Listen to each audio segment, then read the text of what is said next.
Okay, we are unbagging from the first Nurse Talk brunch event in New York City. First, we have the sponsor, Stability Healthcare. We have gift cards to Dolan Scrubs. We've got a Stability beanie. Perfect.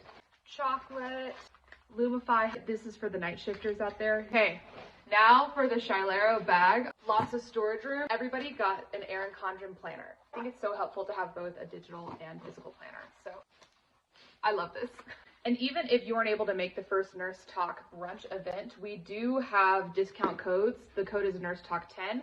We're going to have the links for all the discount codes for our title sponsors over on the Nurse Talk blog. Stethoscope holder from Motivate EM, put to your scrubs, just like that.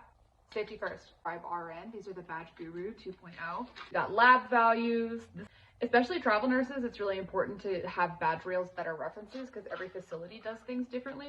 And then our friends over at Nurse Wallet got us these awesome tumblers for both hot and cold beverages.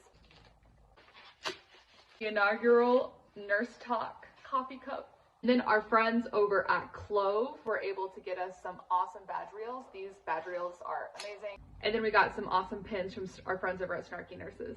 Keystone candles. Goodie bag from Paula, one of the health advisors who has worked with a couple of the co-founders of Nurse Talk. Her contact information is going to be linked on the blog.